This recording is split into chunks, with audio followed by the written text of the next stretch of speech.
Good evening, everybody. Welcome along to this edition of SportsView on Monday, the 15th of July, 2024. Good evening, Derwynne, Honan, and welcome. Hey, Pat. How are you? Good evening, Joe Waters, and welcome. Good evening, Pat. How are you? Evening, Joe. Derwynne. Hey, Joe. You okay? Joe is back in thanks. Joe is back in the good old USA. Derwynne is back in Wembley, the home of English football, and I'm here in the south of France. Looking forward to attending a stage of the La Tour tomorrow, just coming down the road, not so far away from me. So if it won't hit me, I'll avoid it. That's for another day. We're going to have, looking back at soccer over the weekend. Of course, there was two soccer finals. There was the European Cup, the European final, and there was the Copa America as well.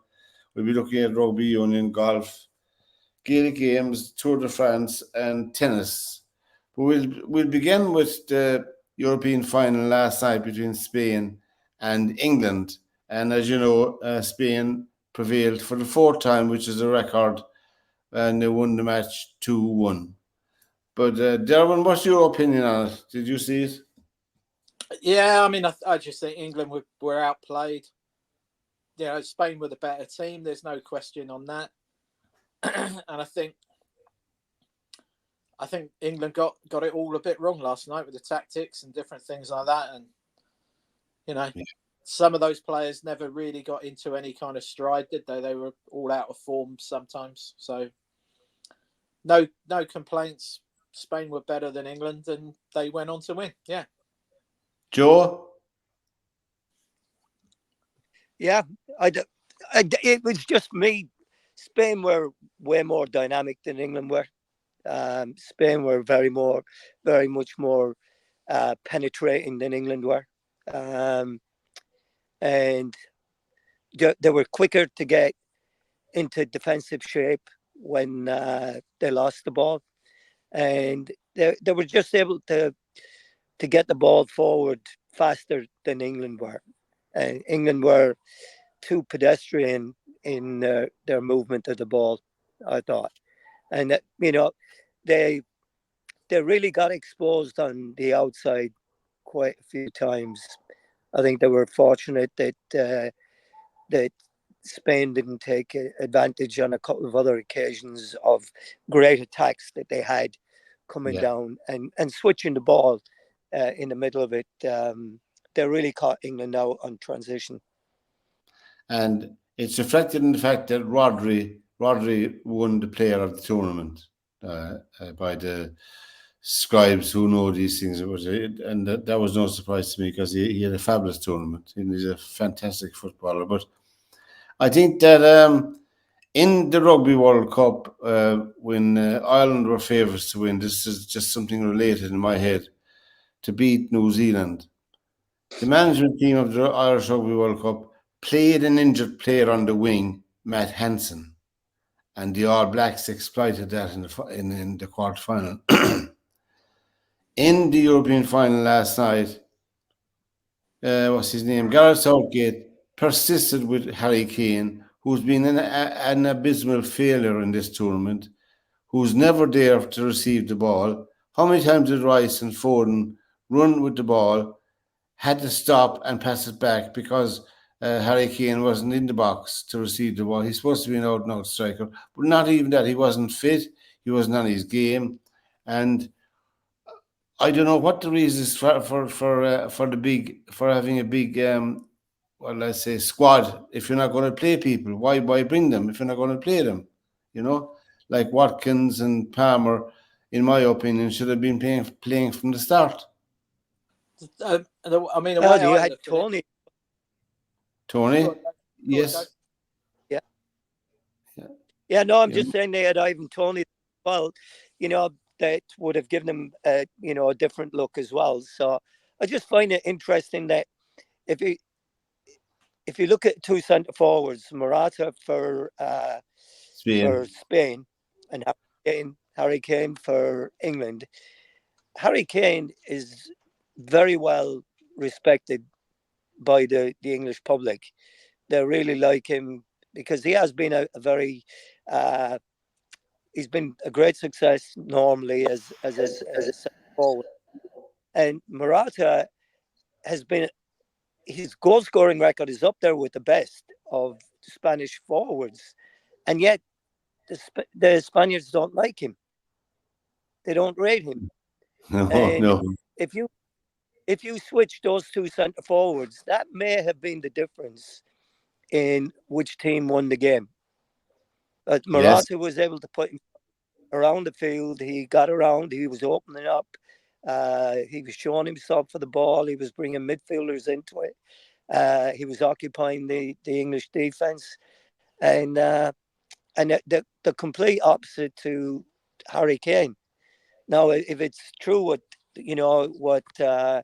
Derwynne was saying there, that it's been on about the Injury. about Harry Kane category, then this is a whole different contrast to England's greatest glory, the 1966 World Cup, when Jimmy Greaves got injured and Alf Ramsey would not put him back in the team. He kept fit with Jeff Hurst and Roger Hunt. Yeah. So, on the one hand, you had a fella that said, okay, I'm going with this guy because he brings us a better balance and he's been fit throughout. And Yeah. you have, Gareth Southgate trying to go with Harry Kane, who has not been impressive in this tournament at all, really. He has not. No. Well, if you think about it, Joe, I mean, if there was a tactic played last night about the long ball, because Pickford kicked everything, didn't he? He did. And if that was a long ball situation, you would have been better off with Ivan Toney and Watkins up front, feeding off Ivan Toney with his speed, because Toney would have bullied those two centre backs. Yet we end up with Kane up front, and it's now apparent that he's been carrying an injury since the end of the season. And you sit there and he's not mobile, is he? He's not fast. And he plays too deep. No. And you sit there and just go, well, that's bonkers, isn't it? I mean, why? And then again, Southgate brings on Toney with a minute to go again. Yeah. And I know you're clutching at straws at that stage and it's, whatever, but you just sit there and kind of, if it's true, what's breaking on BBC News and other media outlets, that, there was some infighting amongst the players as well within the group. And you sit there and kind of just think, well, they've portrayed this united front and it's a great, spirit and we're all happy and all the rest of it. You've got Bellingham apparently, moaning about the fact he was being played out of position, not being allowed to do what he wants to do. Foden's pretty much in the same fold of saying that he was being sort of restrained, shall we say, with tactics. And yet, if you adopt the long ball situation, Harry Kane wasn't there at all for any of that, was he? No, no. I mean, he touched the ball nine times in over an hour. Well, there was a stat last night on BBC where they were saying that he had one touch in the opposition penalty box last night. That's just bonkers. But apart from that, I know the media and a lot of them will be looking for scapegoats. But the fact remains is they've lost two Euro finals in a row now under Southgate. And obviously, Southgate's tenure, I think, is over anyway. There's no way he'll be kept on as manager. In my opinion, I can't see it happening. But they don't have an aggression about them as a team. England, they're very timid. They're very tippy tappy, timid team. I mean, they have no Roy Keane at midfield. No player like an abrasive, go forward, stuck in player. Joe, what do you think of that? I don't. I mean, I agree with you on that. I mean, but the question you have to ask yourself, and you look at the game last night. You look at Spain's midfield compared to England's midfield. Right now, you have Bellingham that costs nearly 100 million right, or 100 million. You have Yeah. Declan Rice that cost 100 million, and then you got Kobe Mainoo, who's uh, a young player, but very very good player. Um, and between the three of them, they were not able to get on the ball enough and do enough to get England going forward. And they're the ones that are really tasked with doing that. You look at the other side of it, and you look at what Spain had in midfield, and you just talked about Rodri. Rodri is an absolutely unbelievable player.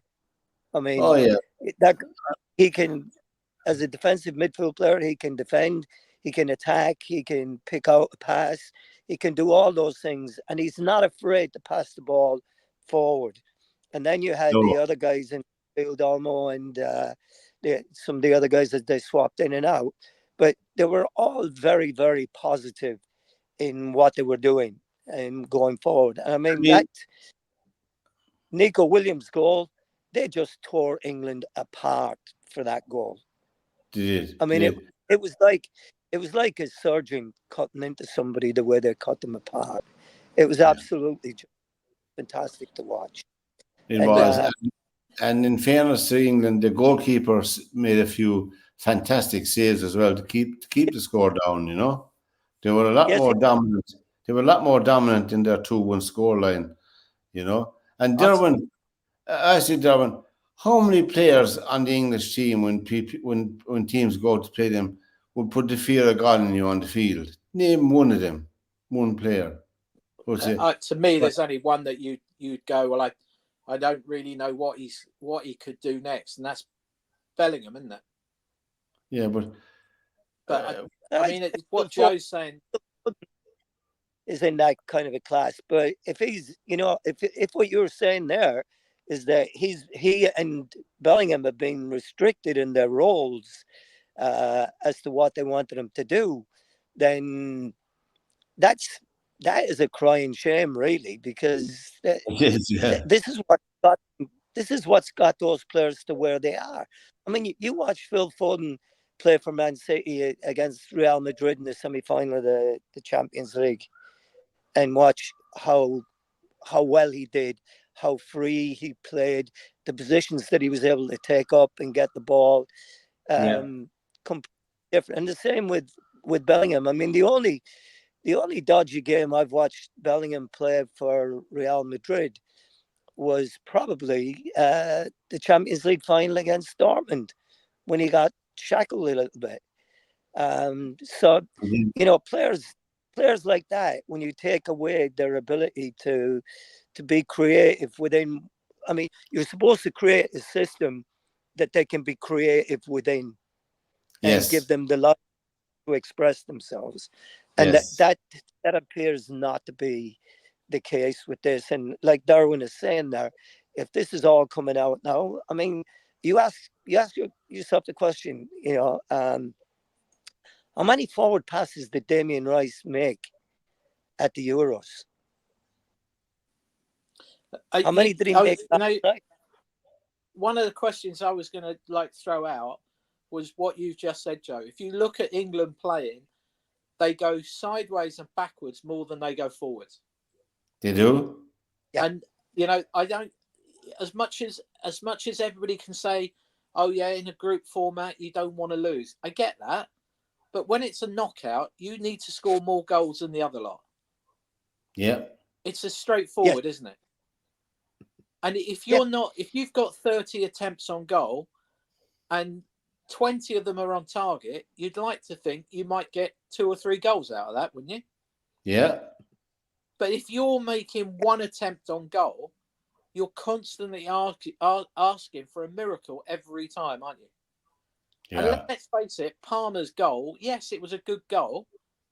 But again, it's another one of the 50-50s. He could do that again and miss it. It could get blocked. The goalkeeper Right. could see it better and get across to it. There's loads of But reasons why, isn't there? there are, there yeah, are. And but I think England the just most never looked. important. England never looked like they were ever trying to win a game. They always looked like they were trying not to lose. Yeah, that's a fair point. That, That's fair. that's the impression that you got with it. That's for sure. But just with speaking to your point right there, how did that goal come about? Because England were direct. They knock a ball into the centre forward area, right down the throat of the Spanish team. And what we all look for when that ball goes in there, now runners coming off of the player holding the ball and looking to be the layoff target to get a shot. And, the right guy is in the right place at the right time to finish it, Cole Palmer. And that's been a trademark of his all year long at Chelsea. It has been an absolute disgrace, in my opinion, from a football point of view, that Southgate did not play Palmer first as a first choice player on the team, particularly in the final, but even throughout the competition. And the same with Watkins. It has been an indictment of the stupidity of the man. To me, if Kane isn't fit, Kane is the one who comes on with 20 minutes to go. Yeah. Not start every game. Yeah. Because if he's not fit, and we know he's not mobile, he's got no speed whatsoever. And yet you've got two wingers who, I sit there and last night you're sitting there and you're pissed off that England lost, but you're pissed off more that they didn't even look like they didn't lose because they were trying their nuts off, were they? They looked like it was just like one-way traffic all the time. And again, you sit there and go, well, will someone please change this up and change it, because it's not working. Yeah. And putting players on with 30 minutes and 20 minutes to go all the time, and if I was Ivan Toney, I'd be pulling my hair out and just, why bother? He's had a long season. He's probably 2-3 weeks away from pre-season, Joe. Yeah. And you can look at it now. You can look at it now and go, right, Palace probably might have a bad season this season coming, because they've had 5 players out there, of which I think 2 played. Tony played, and Goy played at the back, and it's interesting that the team of the tournament. You see the team of the tournament? Yeah, Stones got in it. I know that they got one player in it. They only got one player, England. They only got Stones. Mark Guio. No, Stones, wasn't it? No, the one on the BBC website. I took this one. Oh, right, okay. And the goalkeeper is from Georgia on the team. So it was interesting. And there's five or six Spanish players on it. But I think Southgate's, I don't know if Southgate wants all the aggro anymore. I don't. And I think is he due for a change? Is it due for a change? Well, I think the contract ran till the end of the tournament, as far as I know. I don't know. I didn't. No, it runs till the end of December, because he's got the Nations League. Yeah. And who have they up first in the Nations League? I don't know. The Republic of Ireland. Have they really? With a nobody with a nobody manager from Iceland, a new manager. I don't know. I think. Yeah, but hey, that Iceland manager team beat England. So in the build up to the Euros, so it's going to be. But again, it all goes back to you can argue this, right? Yeah. How many other countries were in the semi-final of the World Cup and 2 finals of European Championship in the last European, 8 years? Yeah. England are the only ones. And Southgate has managed that. So you ask yourself, has he come up with a system of play that enables a group that does not have the best players to choose from? Because you look at that Spanish team, right? And how many of those guys are playing in the Premier League or for Real Madrid and Barcelona, right? And you'd be probably hard pushed to find anybody else, maybe Atletico Madrid, but Yeah. there wouldn't be that, right? That don't play for top level clubs somewhere. And No. unfortunately for us, for so many of those guys playing in the Premier League, it's not just hurting England, it's hurting Scotland, it's hurting Wales, it's hurting Northern Ireland, it's hurting the Republic of Ireland, because all our players' opportunities now are being reduced by players from different countries, and That's and true. that's the, if you were to look at Spain, and I haven't really looked at it, I'd have to ask myself how many players from outside of Spain are operating at the top levels in the Spanish game. How many players are in there? And how many of them have they exported to England and Germany or to wherever else they're playing? Yeah. And so we're while the Premier League is a great institution and to be proud of and what have you, it's also very damaging to the home nations in that it has now become a multinational league, and it's players from all over the world are coming here and coming to England to play in it, and it's affecting the caliber of player that is available for the England team. Now, you can say, or you can ask the question, and quite rightly, you can ask the question: are they making the best use of the squad that they've got? But That's true. Yeah. but three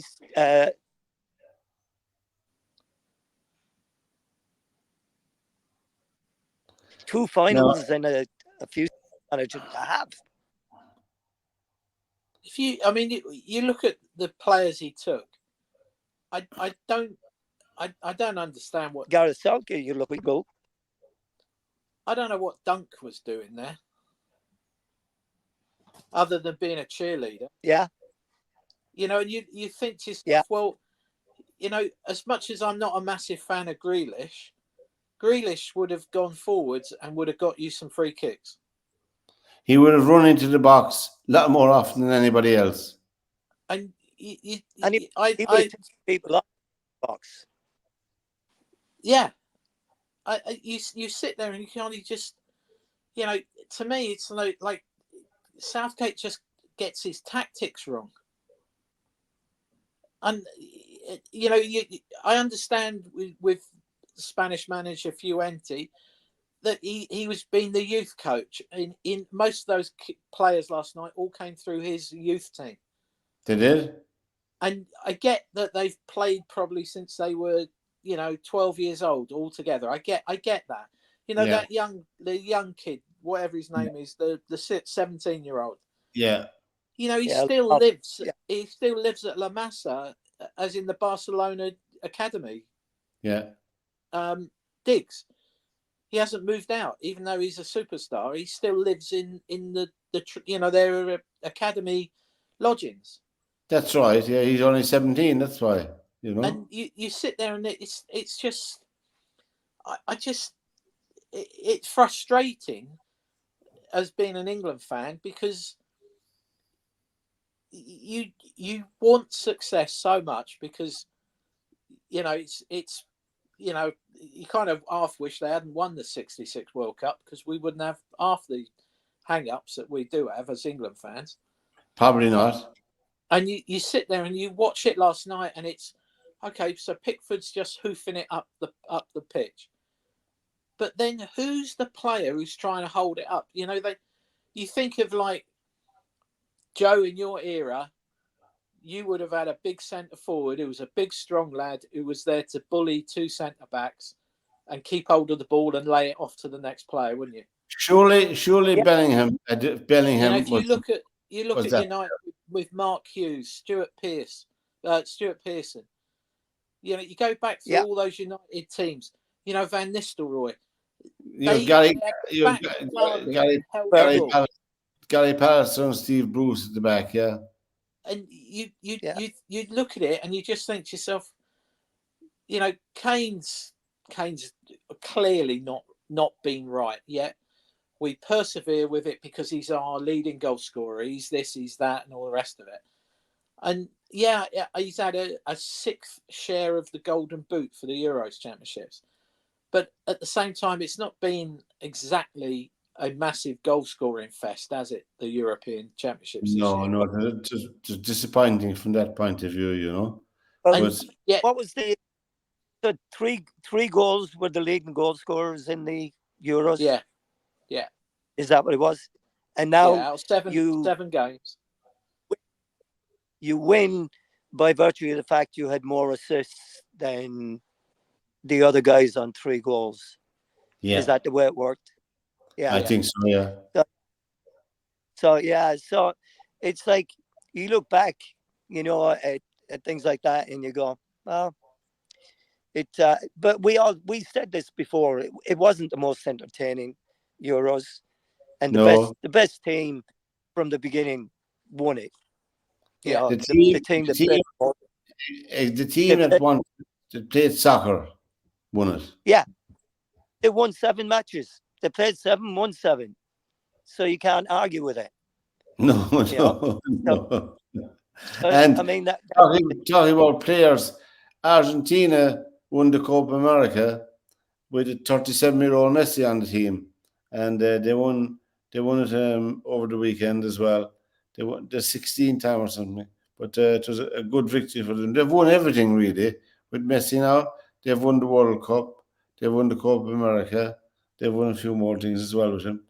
But there's no question of him retiring or anything. He got injured all right. He got a bad tactic. I didn't need to go off, but they still won anyway, you know. So one English player made the team of the tournament. Maybe that's a bit harsh on England, but who was the outstanding player for you, Derwynne, on the English team, despite the result? The only player that I think could come back and actually say, well, I had a good tournament and I think I've improved would be Kobe Mainu. Yeah, he had a very good tournament, I must say, you know. And why he was the first man taken off in most games is beyond me, but this is another thing.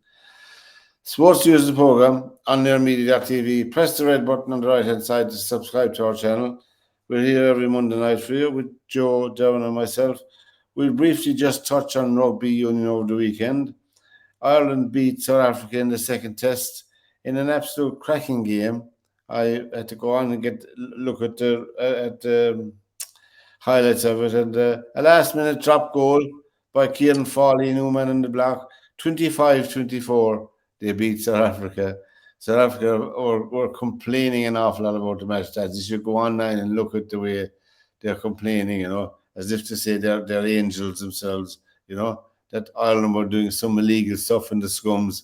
Coming from South Africa, I think that's a isn't that's a isn't joke, that is the on the back right there? it? I never heard anything like it in my life.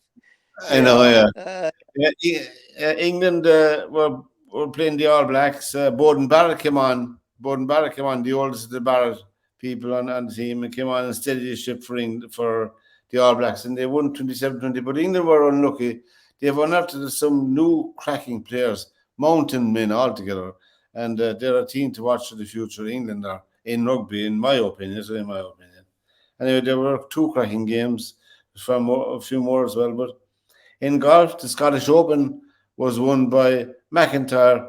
Of course, he won the Canadian Open there when we were speaking about him a couple of weeks ago when his dad had to fly out and do caddy for money on his bag. But he won the Scottish Open at 18 under, McIntyre. Would he be in the frame for the Open now, the British Open? His form? You'd have to say yes on form. I mean, yeah, you'd say yes on form. You'd probably say, nothing's impossible, but I mean, it's a big task to win the Open. Well, there was a man who was runner up. I think he's a dangerous player. Is Adam Scott, still playing wonderful golf. But look who won the Open last year. Who won the Open Huh? last year? Who won the Open last year? The American. Brian Harman. Harman. Brian Harman. And he came out of nowhere to win it, right? I mean, there was nothing to indicate that he was going to be the guy to triumph at the end of it. And, I mean, so I think the biggest joke myself is Tiger Woods, the big press conference. He's not going to make the cut. I don't know what he's doing playing the Open, He's not going to make the cut. And all the publicity about him. Are they that badly off to sell tickets or publicity? They don't need publicity, But I think that the poor man, he doesn't realize it himself, really. That's just, it didn't look well. It didn't sit well with me. But in the ISCO Championship, Harry Hall won, -22 in Kentucky. And he won $750,000. But and he has a new baby on the way. And he's over the moon. That's Harry Hall. And that was I was looking at the interview with him. It was very funny, Live Golf over the weekend. Sergio Garcia back in the winners' enclosure. After a playoff with Lahiri, he won 500. He won in Live Golf in Andalusia. They were playing there, and what's his name? Tyrrell Hatton was -4 runner-up, and Patrick Reed was just a stroke behind him, and Bryson DeChambeau. They were the top 5 there in the Live Golf situation. It's the golf. But the British Open where's it being played this year? Troon. Royal Troon. Who'll win it, Derwynne? I don't know. I think he's Scottish, isn't he? McIntyre is, yeah. He's from the island. So he's playing in Scotland. He's got 2 tournaments that he's just celebrated winning. I mean, the guy's got a lot of incentive. He's got a bit of a hot hand going, and he's playing up there. So, he, as you do it, Pat, he might be worth a couple of bob on. He would, yeah. He would. Of course, I had the winner of the Euros. I didn't win much because it was paired with the Golden Boot bet, but anyway. And all the Golden Boot people left us down. I had Foden and Jesus Almighty. I had Foden, and I must have been deranged that night I put on the bet. Anyway, you win some and you lose some. There you go.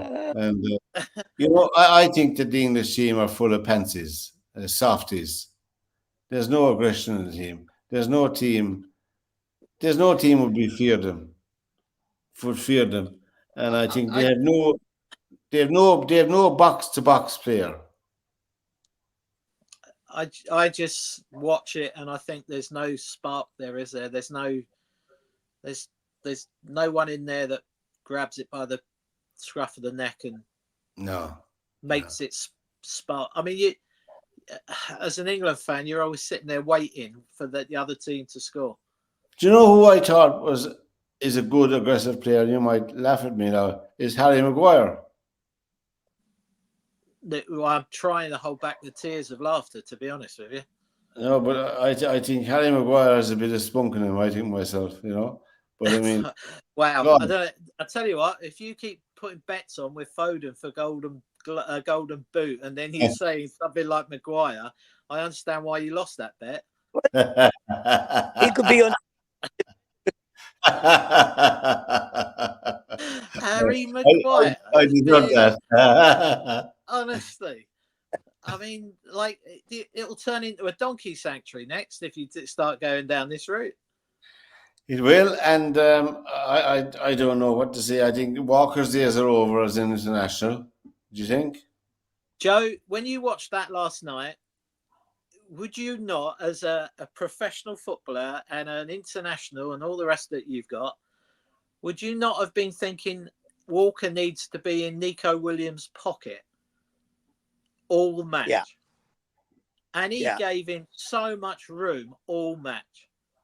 Even that goal, Walker was nowhere near him. I know he was having Yeah, that last at the dugout. But the problem that you got there, and that's what I was saying about him getting torn apart on the outside, because I think both goals happened that Walker was pushed forward, and there was somebody not tracking back. So whether Saka was not tracking back to pick up Nico Williams when he was supposed to, because if you're playing three at the back, it is very, very difficult for that defender to get out to that trailing winger. You know, I mean, the whole thing is that he's holding back to exploit the pace and the space in front so that he can get the ball switched and get onto it. And, you know, Walker was best to get back. And I think he just missed the, I'm not sure it was the first or the second goal, but he just missed the crossfield ball for him. But I think that the two outside guys are supposed to be able to track back and cover that. And there was a few times there where they did not get that right. They did not. No. That's true. I mean, I thought Shaw played really well last night, looking after that young kid. I thought Luke Shaw. I was going to say I thought Luke Shaw had a good game. Yeah, he did, but he still wasn't able to stop Lamar from coming inside on him and taking it across the field a few times. Now he stopped him getting shots off and what have you, but that certainly they got exposed on that down their left hand side for that first for Nico Williams goal. He came across and went out. I don't know if you noticed, but every time Pickford, if he didn't kick it up the middle of the pitch, he kicked it up the right hand side to Saka. And again, you sit there and you know, I've not played professional football, but you're sitting there going, well, the Spanish defenders must be going, oh right, it's coming. Oh well, it's going to go towards Saka. Let's all just move across towards Saka. Yeah. And you know, it's like every ball was going out to the right hand side to Saka, halfway line, and you're sitting there just going, if I'm reading it, what are some of the best defenders in the world? What would they be thinking? I mean, and you know, you're asking about whether Southgate stays on and takes them through to the next World Cup. You know, last night, Spain, yes, they were great. You're sitting there. Would you fancy Spain versus Argentina versus Brazil versus, you know, some of the world teams, not just Europeans? Yeah. I mean, you know, if Spain can do that to us, what would Brazil, what would Argentina do to UK, to England? And they beat them 4 or 5-0. That's a very good question. I mean, the bigger question for me is that why are you hitting the ball in the air out to Saka when he is not very good in the air? No. So what are you expecting to achieve in the ball out there? Yeah, and what's he doing, Joe? He's picking it up with his back to goal. Do you know how difficult it is to take a 50-yard ball, kick from a goalkeeper that is moving at a heck of a pace, and then controlling it, and then turning with your back to a defender, and then being able to turn it and take that defender on. I mean, that ball, the only advantage in hitting a long ball forward is to get somebody to run for knock-ons or knockdowns. I mean, that's really behind a long ball. I mean, occasionally you'll get one where a guy will be able to bring it down on his chest, but that is not happening in today's game very much. You haven't got time, have you? You haven't Well, got time to you do don't, because you've got a defender right up your arse, haven't you? Yeah, it's exactly right. And you've got him nudging you in the back. And there's no referee going to give a free kick for a defender coming up and give you a little bit of a nudge. So it just seemed to me. Now, if it was Harry Kane on the wing, on the right wing, and they were hitting the ball to him, so he could be up against Cucurella and knocking the ball inside or just backwards for a midfield player to get onto it, to exploit that space in there, then that may have been a tactic that may have been successful. I don't know. But at least it would have been something that you might have been able to get. And it might have been a more useful position for Harry Kane.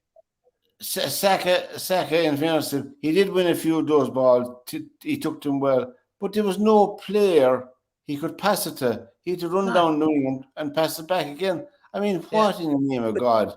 I couldn't understand what the idea of. He got the ball. He had nobody to give it to. Nobody was running on to get it, to get a pass or anything. So, well, there was a couple of times Bellingham took it down the left-hand side. Yeah. And he had to stop and break and play it backwards again. There was a throw-in last night with about 15 minutes to go that was halfway in the Spanish half. And Walker threw it back to the halfway line. And I can't remember who it was. I want to say it was Stones. Passed it straight back to Pickford in the goalmouth, in the England goalmouth. And you're just like, well, I give up. I mean, I thought Walker had a long throw on him.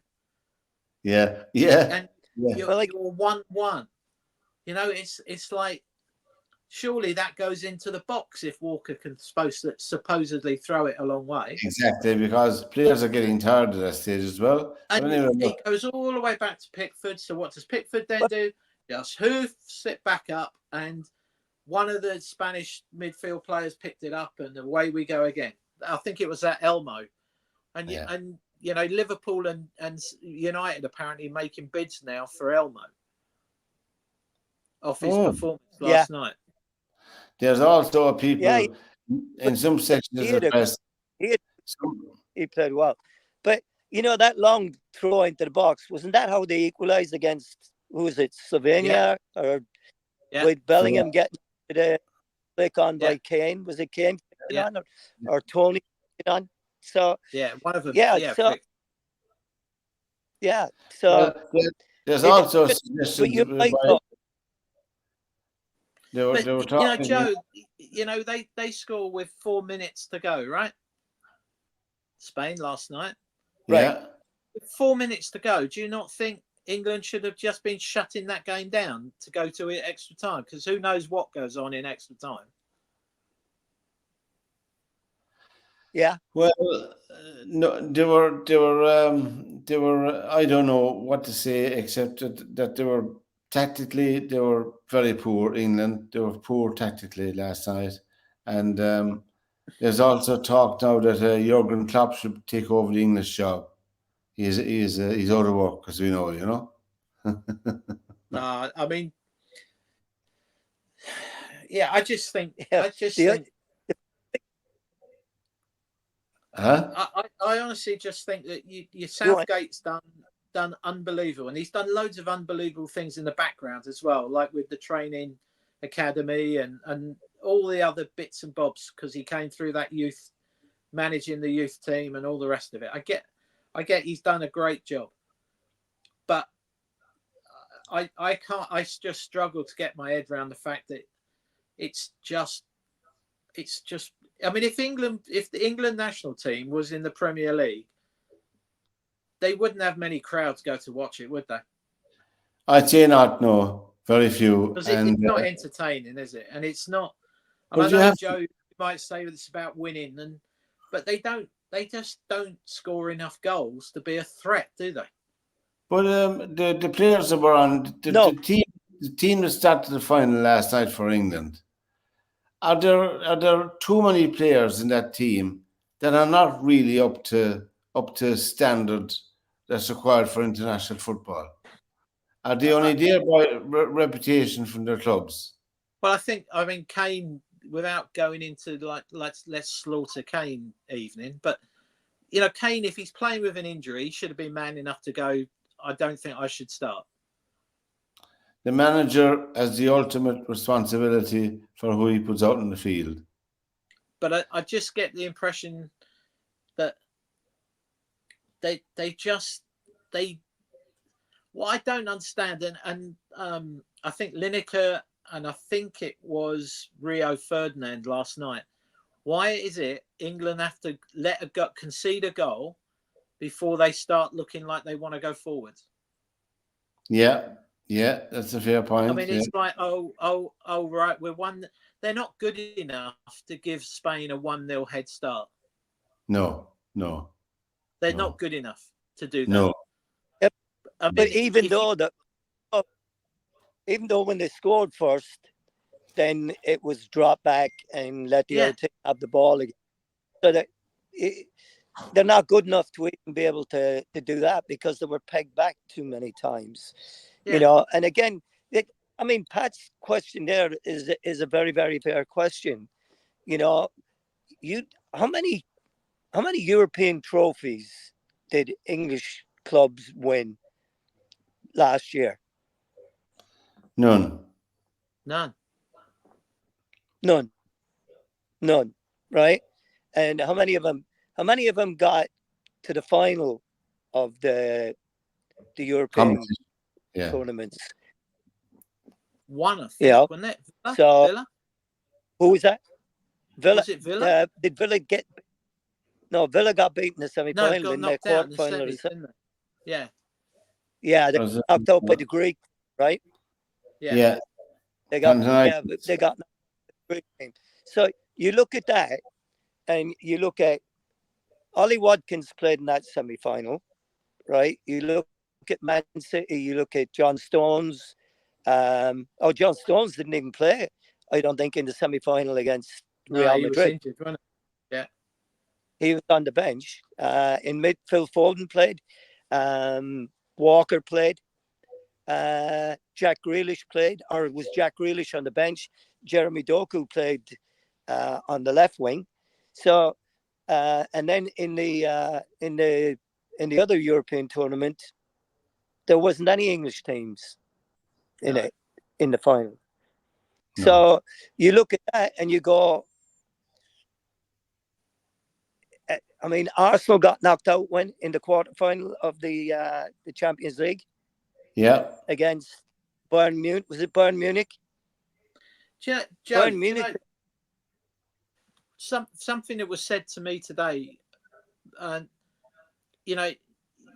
when you watched United during Ferguson's heydays, when they were winning European Cups and everything, right? If they went 1-0 down, you didn't think for 1 minute that they're not going to win now. No. Right. It was a matter of any time now they'll knock 3 in, and they did, didn't they? Right.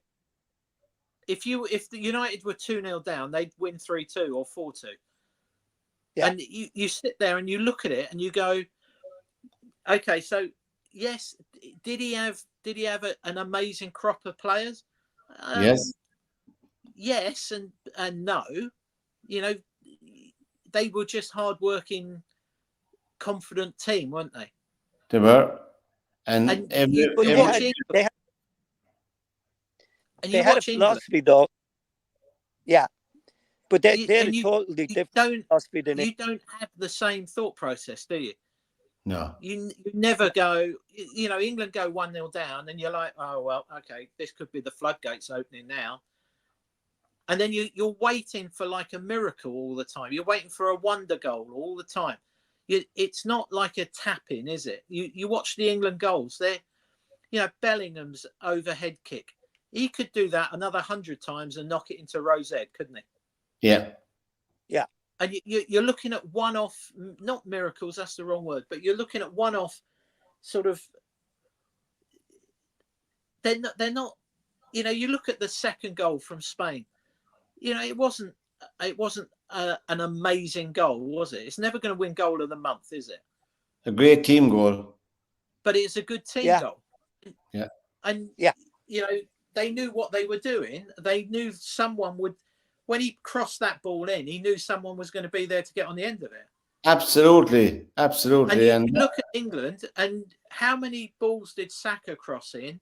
How many times did a ball come across that goal mouth, and no one is there? No one there, and a lot of that is down to the tactics of the management who are running And the you team. sit there and go, well, you know, and Lineker's copping a load of grief, and Shearer, because of what they've been saying about no movement from Kane. He wants it played to his feet, and he's by the penalty spot rather than inside the 6-yard box. Yeah. And yeah. I mean, everybody's had suspicion about Kane's not playing. He's been playing with an injury, or something's not right. And everybody's been saying that in the UK. All the pundits have been saying it. All the journalists have been saying the same thing. And you're watching him, and he doesn't even look like the player he was 18 months ago, let alone 6 months ago. I mean, it's sad in a way. I think the manager is 100% responsible for that, for playing an injured player, in my opinion. Now, well, this I mean, at the end of the month, he is. yeah, at the end of the And so month, go on. if indeed he does have sciatica, which is, it can be a very debilitating injury. That, I mean, it is a horrible injury to have if you've ever had it at any point. Brian Robson, at the end of his career, missed a ton of games because of that. He couldn't get over it, and he couldn't get past it. So you're asking a person that's playing up front practically on their own, to all intents and purposes, to play with an injury that doesn't allow him to get across the pitch, right? And okay, so if you're initiating tactics and you're saying we're going with one centre forward, right? Well, the conventional wisdom has always been, when you're attacking and you're attacking on the outside, you've got to get somebody to the near post, the back post, and the penalty spot. Yeah. They're the three most dangerous areas for you to score a goal from, right? They were knocking the ball back to the penalty spot. When they were getting down there trying to cut it back, there was nobody coming in there. There was nobody coming in on the back post. Nobody. Right? Or very rarely. And if you're going to drop a centre forward back, then one of the midfield players has got to get forward, and the outside midfield player on the opposite side to the ball has got to be getting into the back. Foden and Bellingham should be going into the box. Well, they should have, with another player. Yeah. Right? So when you're playing, Tom Doherty used to say back when he was Chelsea manager with Osgood and all those guys, you play with 5 in your half, 5 in their half. Right? And if you can get an overload by somebody coming from the back, then you do. Right? And that's why, you have defensive midfield players now, because if a fullback goes, a defensive midfield player can drop back, right, and make it 5 again. So, but when you're playing with 2 defensive midfield players, that's a very difficult thing to make happen. And if you're restricting them, so they just weren't set up as a group to be a goal scoring team. No. A team that would score goals. They weren't set up like that. Well, and we must give them some credit. They made the final, the last 2 finals. I mean, obviously, people will have their own opinions, as we have here, on the way they're set up. But I mean, really, with the panels they had on paper going into the Euros, I think they missed out big time this time. No doubt about it. Do you know, Pat? I know what you're saying. Their big chance to win. the European Championships was the last ones against Italy. Yeah. Not this time. They were just outplayed this time against Italy. They had everything in their own hands. They're at Wembley. You've got the biggest crowd chasing you, and again, we lose to what can only be described as an unbelievably defensive attitude country playing football. Exactly, and of course, as we know, the Italians were destroyed by the Spaniards the last time. They won 4-0. Do you remember that one? Yeah. They destroyed the Italians 4-0. But anyway, at the end of this month, we'll have go on. But you look at the 2 European finals, right, that England played in. The exact same thing happened in each one. Harry Kane found himself dropping further and further back to get into midfield to want to get the ball. And they had nobody going forward. And, you know, maybe the best opportunity that they had going forward was when Chiellini pulled Saka back, when Saka was away to the races, if he hadn't done it in that match at Wembley. So, it's the same show over and over again. It is. Harry Kane dropping off.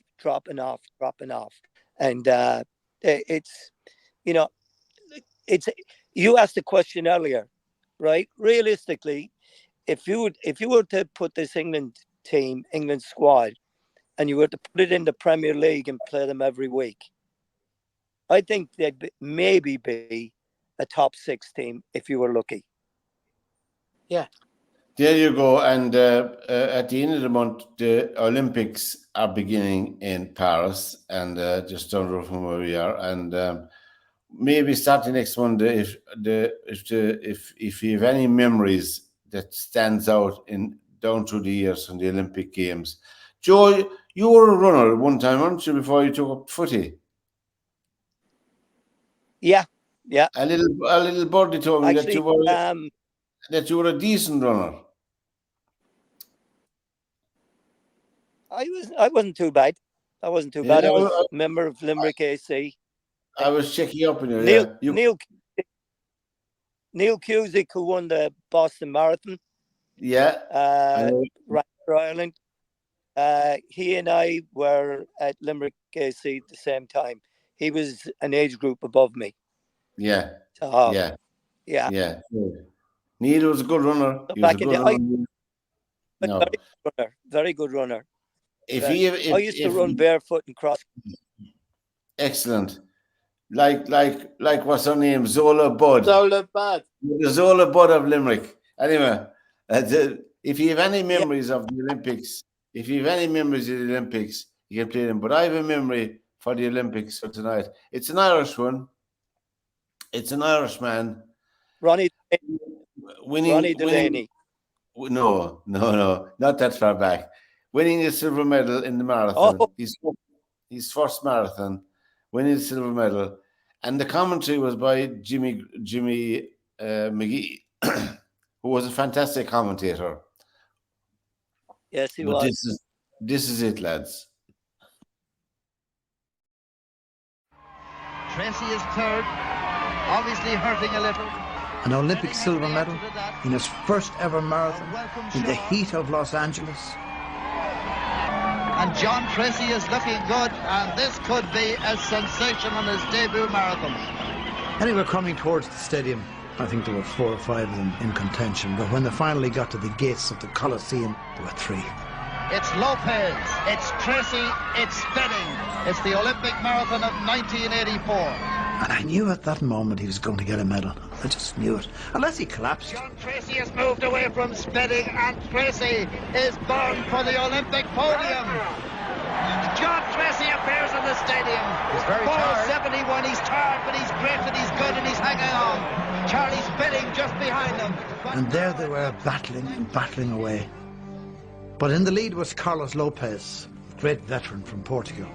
Now, Lopez won the marathon, as you know, the gold medal, leaving 2 men on the track, John Tracy and Charlie Spedding of Britain. At this stage, I'm thinking of all the great Irish medalists since Ireland first competed in the Olympic Games. And now I know we're going to have another medal. So I thought to myself, if I can remember, and sometimes the memory is good, if I can remember in the last 100 metres of this race, all of those medalists, and pay my respects to them as Tracy comes in for a medal, it will, in one moment, envelop and embrace all of those who won medals for Ireland. They're going for silver, they're going for bronze. John Tracy has 100 metres to go. In the past, Ireland have won bronze medals. John Caldwell, Freddie Gilroy, Sox Byrne, Jim McCourt, Hugh Russell. They've won golds, Pat O'Callaghan twice, Bob Tissell, Ron Delaney. They've won silvers with John McNally, Fred Teed, Wilkinson, and for the 13th time, an Irish medal goes to John Tracy. The crowd stand to the Irishman from Villierstown and Waterford. The little man with a great heart from County Waterford has done it.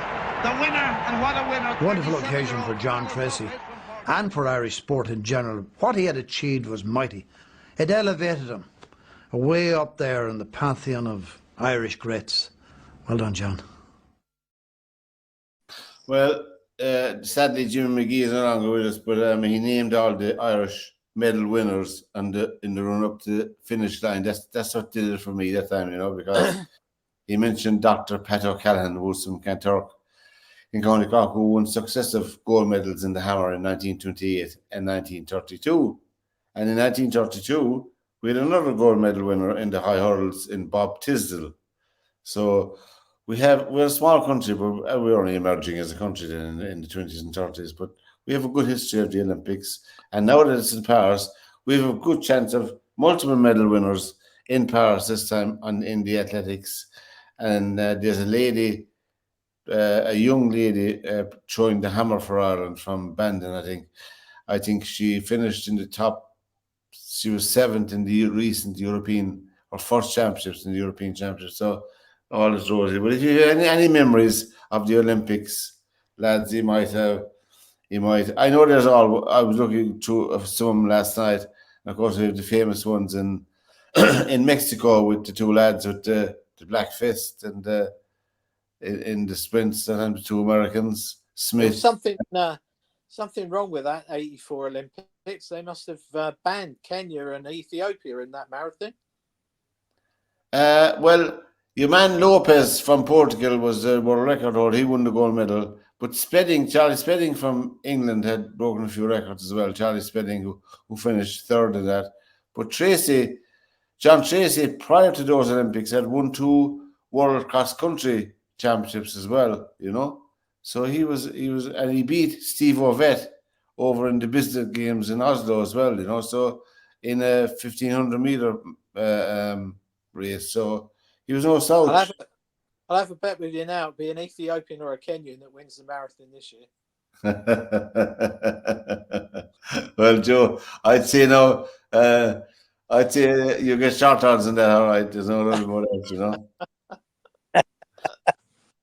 But it's amazing altogether, But I hope we'll be able to go. I hope we'll be able to go.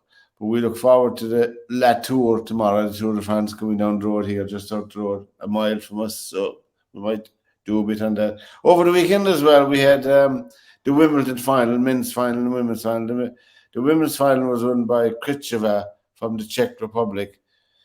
She won it in 3 sets against Paulini, the young Italian.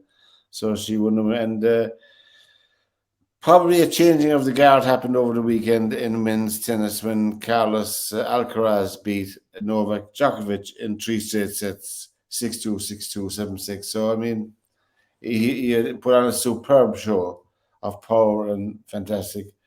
Everybody reaches their, their level.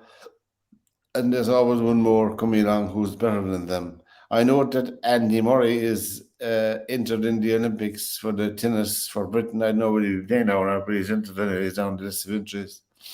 There's a new sport in the Olympics in Paris this year, lads. Breakdancing. No, breakdancing. We could be up for that, Joe, couldn't we? Me and you.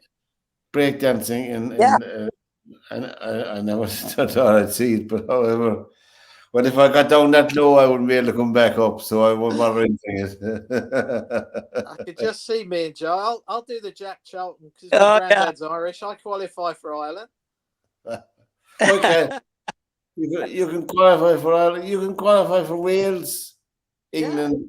Yeah, that's true. Yeah, multi-racial, multinational me. Yeah, there you go. I'll be doing a bit of that breakdancing on my back and on my head and all the rest of it. So the first match, the new Irish manager will have without the Republic of Ireland will be playing England in the first international. So in September, October, I think. So there's a nice. Is that a home and away thing? That's the Nations League. We got promotion in the Nations League, you know.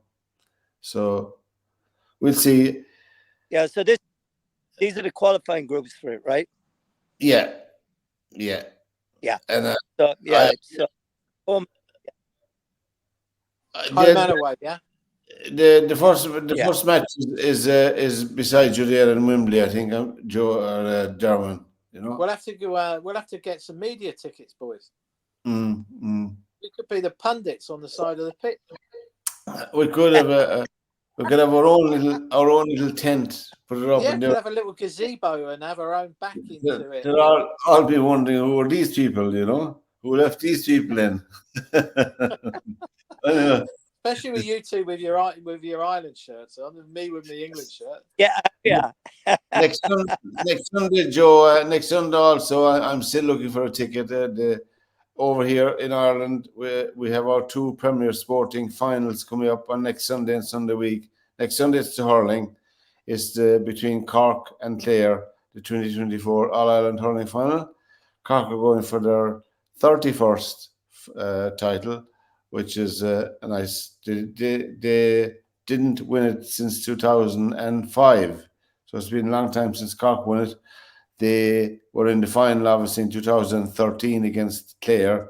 They drew that and they were beaten in the replay, where Shane O'Donnell came to prominence and he scored 3 goals against Cork. I was at the match and it was very painful. And the last time Cork were in the final, then it was against Limerick, where they were absolutely annihilated in the final again. So they're back in the final once more this year. I have high hopes. I think they'll win it. I think they'll do very well. And here's hoping for a good match. And it's on next Sunday, Cork and Clare. So there you are, lads. And Sunday week, then will be the football. Armagh and Galway. There you go. Anyway, from Derwynne, from Joe, and from myself, for another edition of SportsView, lads. Until we meet again, we'll probably have a report next Monday night on the Tour de France. Okay, that with live pictures. Oh my God! Can you imagine him in lycra? Yeah,